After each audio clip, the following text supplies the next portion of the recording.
Side खबरों के लिए सब्सक्राइब करें फ्लेम मीडिया और उसके बाद बेल आइकन को प्रेस करें ताकि सबसे पहले आपको मिले एक्सक्लूसिव खबरें।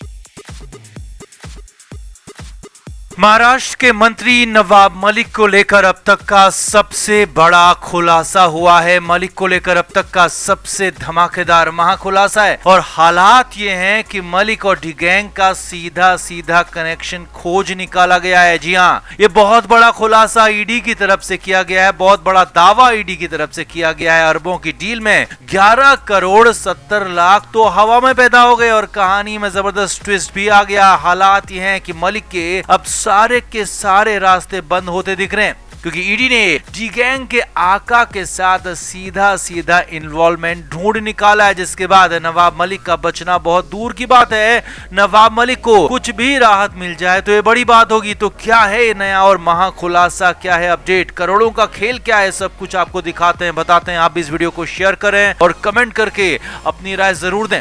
तो नवाब मलिक मुंबई के आर्थर रोड जेल में बंद है और अब नवाब मलिक को सलाखों के पीछे कानून के शिकंजे में 2 महीने का वक्त होने जा रहा है।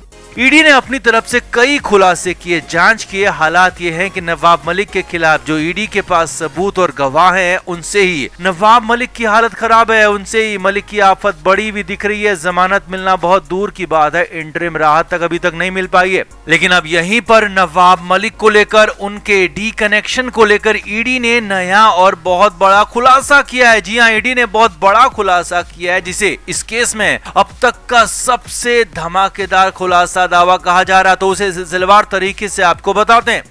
ईडी ने इस केस में नवाब मलिक और उनके डी गैंग दाऊद हसीना से संबंधों को लेकर एक प्रेस रिलीज जारी की है जिसमें कई सारे बड़े खुलासे किए। ईडी के मुताबिक नवाब मलिक हसीना पार्कर के साथ मिलकर कई फाइनेंशियल काम कर रहे थे। ईडी के मुताबिक मुंबई का गोवा वाला कंपाउंड नवाब मलिक ने हसीना के साथ मिलकर ही हथियाया था और इसके लिए कई तरह के फेक और फर्जी कागजात बनाए गए थे। ईडी का दावा है कि नवाब मलिक ने इसके लिए दाऊद की बहन हसीना के साथ सांठगांठ की थी और दोनों ने मिलकर साजिश रची थी और पूरे कंपाउंड को हथिया लिया, जिसकी कीमत करीब 300 करोड़ रुपए यानी कि 3 अरब रुपए बताई जा रही है। हालांकि ईडी पहले भी हसीना और नवाब मलिक के संबंधों की बात कहती रही है, लेकिन यहाँ पर पहली बार, जी हाँ पहली बार, सीधे सीधे डी गैंग के मुखिया दाऊद के एक्टिव इन्वॉल्वमेंट की बात ईडी ने कही है। जी हाँ, ये बहुत बड़ी बात है, बहुत बड़ा खुलासा है। ईडी के मुताबिक नवाब मलिक ने हसीना के साथ मिलकर गोवा वाला कंपाउंड को कब्जे में लिया और इसमें पूरी तरह से डी गैंग के मुखिया का भी सहयोग था। जी हाँ, ये बहुत बड़ा दावा ईडी ने किया है। ईडी के मुताबिक डी गैंग का मुखिया भारत छोड़ने के बाद अपना कारोबार अपनी बहन और कुछ बाकी लोगों के जरिए मुंबई में तब भी चला रहा था और इस केस में यानी कि मुनीरा प्लम्बर से गोवा वाला कंपाउंड हथियाने में डी गैंग के मुखिया ने पूरी तरह से नवाब मलिक की हसीना की मदद की थी और ईडी के मुताबिक वो सीधे सीधे एक्टिव तरीके से इसमें इन्वॉल्व था। आगे देखिए, डी गैंग के आका और उसकी बहन के साथ मिलकर नवाब मलिक ने 3 एकड़ की इस पूरी प्रॉपर्टी को कब्जाने के लिए कई तरह के फर्जी जाली कागजात भी बनाए ताकि कहीं से कुछ भी गलत ना लगे, सब कुछ जेन्युइन लगे और सब कुछ असली लगे। और ईडी के मुताबिक इसीलिए ये केस खुलने में, सामने आने में इतने साल लगे, इतना सारा वक्त लग गया। ईडी के मुताबिक इस संपत्ति 300 करोड़ की यानी कि 3 अरब रुपए की और इस संपत्ति में 11 करोड़ 70 लाख रुपए तो सिर्फ किराए के ही वसूल लिए गए हैं। जी हाँ, सही सुन रहे हैं आप, 11 करोड़ 70 लाख रुपए वसूल लिए गए उस कंपाउंड से जिसमें ईडी के मुताबिक जिस संपत्ति को सिर्फ 5 लाख रुपए में खरीदने का दावा किया गया और उसी संपत्ति से हवा में किराए से 11 करोड़ 70 लाख रुपए निकाल लिए गए, जो कि पूरी संपत्ति 300 करोड़ की है और इसकी कीमत हर रोज बढ़ती जा रही है। यानी कि ये मामला, ये गड़बड़ी और ये धोखाधड़ी बहुत बड़ी है, सबसे बड़ी है, बहुत बड़ा ये मामला हो सकता है। अब ईडी ने अब तक डी गैंग के करीबियों के साथ मिलकर नवाब मलिक के संपत्ति हड़पने के आरोप लगाए थे, लेकिन पहली बार ईडी ने साफ साफ कहा है कि नवाब मलिक और हसीना के साथ इस मामले में एक्टिव रूप से डी गैंग का आका भी शामिल था। इस पूरे केस की, इस पूरे मामले की जालसाजी का उसे पता था और ईडी ने तो संभावना यहाँ तक जाहिर की है कि कुछ हिस्सा, कुछ पैसा डी गैंग तक भी इसका पहुंचा जरूर होगा और कुछ हिस्सा डी गैंग के आका तक भी पहुंचा होगा। यानी कि जो मामला बेहद छोटा दिख रहा था वो छोटा है नहीं बल्कि बड़ा, बहुत ही बड़ा है, इतना बड़ा कि इसकी जांच बहुत बड़े लेवल पर होने की जरूरत है।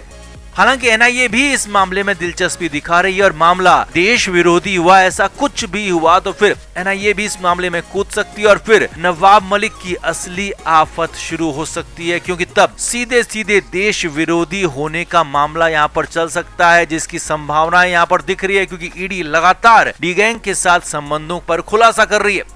तो कुल मिलाकर इस बार नवाब मलिक को लेकर, डी को लेकर ईडी ने बहुत बड़ा हैरानी भरा खुलासा किया है, जो कि सोच से भी परे है। और अगर सच में ऐसा है, अगर डी गैंग के जरिए जबरदस्ती इस पूरे गोवाला कंपाउंड को हड़पा गया है, देश विरोधी ताकतों के साथ मिलकर ये किया गया है वाकई, तो ये हैरानी भरा है। इसकी पूरी जांच होनी चाहिए और जो भी गलत है उसे सजा मिलनी चाहिए। हालांकि नवाब मलिक, उनके वकील, महाराष्ट्र सरकार लगातार आरोप लगाती रही है कि ये सारे के सारे आरोप गलत हैं, बीजेपी की तरफ से ये किया जा रहा है, उन्हें गलत फंसाया जा रहा है और ईडी बीजेपी के ही इशारे पर गलत तरीके से आगे बढ़ रही है, गलत तरीके से केस को लेकर जा रही है। और अगर ऐसा है तो इसकी भी जांच होनी चाहिए, लेकिन जो भी गलत है, जो भी गलत कर रहा है, उसे सजा जरूर मिलनी चाहिए। तो आपका क्या मानना है, आपका क्या कहना है, आप भी कमेंट करके जरूर बताएं, वीडियो को शेयर भी करें। तो महाराष्ट्र सरकार के कैबिनेट मंत्री नवाब मलिक की कंडीशन ऐसी हो चुकी है कि अब उनको खुद पर से यकीन उठ गया होगा, अपनी ताकत से यकीन उठ गया होगा,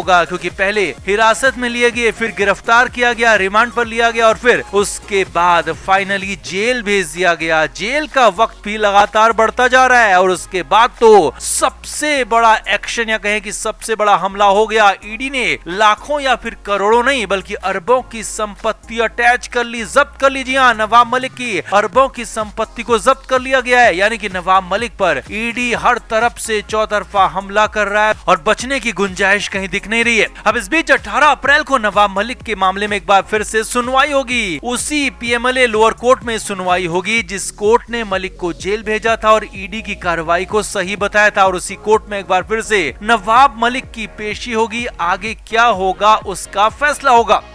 अब 18 अप्रैल की सुनवाई से ठीक पहले ऑर्थर रोड जेल में बवाल हो गया, हंगामा हो गया। सूत्रों के हवाले से बड़ी खबर है कि ऑर्थर रोड जेल में नवाब मलिक से मिलने उनके वकील पहुंचे। जी हाँ, हालांकि मलिक के लिए पैरवी करने वाले तो अमित देसाई और सैयद जैसे बड़े वकील हैं, लेकिन खबर है कि ये वहां नहीं पहुंचे थे, बल्कि इनका कोई असिस्टेंट, कोई जूनियर वकील नवाब मलिक के पास पहुंचा था। जी हाँ, सूत्रों के हवाले से खबर है कि जूनियर वकील जेल पहुंचे और नवाब मलिक से मुलाकात की और मलिक से सुनवाई को लेकर बात की, प्लान बताया और मलिक को यह समझाया कि इस बार की सुनवाई में क्या होने वाला है, वकीलों की तरफ से क्या डिमांड रखी जाने वाली है, क्या कोर्ट में कहा जाने वाला है, और अगर नवाब मलिक को कुछ कहना है तो वो भी बता दें। अब यहाँ पर आगे बढ़ने से पहले आपको बता दें कि कोर्ट में वकीलों की तरफ से पहले बेड, गद्दा, कुर्सी की डिमांड रखी गई थी और फिर दवा के साथ घर के खाने की भी मांग रखी गई थी और अलग अलग सुनवाई में ये डिमांड एक एक करके मान ली गई। अब इस बार भी इसीलिए नवाब मलिक के वकील वहां पहुंचे और उन्होंने बताया कि इस बार कोर्ट में क्या होने वाला है। अब जेल सूत्रों के मुताबिक शुरुआती करीब 3 मिनट तक नवाब मलिक चुपचाप वकील को सुनते रहे, समझते रहे कि वो क्या कह रहे हैं, क्या कहना चाह रहे हैं, और फिर अचानक नवाब मलिक का पारा चढ़ गया। नवाब मलिक गुस्सा हो गए, भड़क गए। जी हाँ, नवाब मलिक से वकील पूछ रहे थे कि उन्हें जेल में और क्या क्या सुविधा चाहिए और क्या दिक्कत है जो कि कोर्ट के सामने रखी जाए और क्या मंजूर करवाया जाए जो कि नवाब मलिक को जरूरत है। तो इसी बात पर नवाब मलिक उखड़ गए, बिगड़ गए, भड़क गए।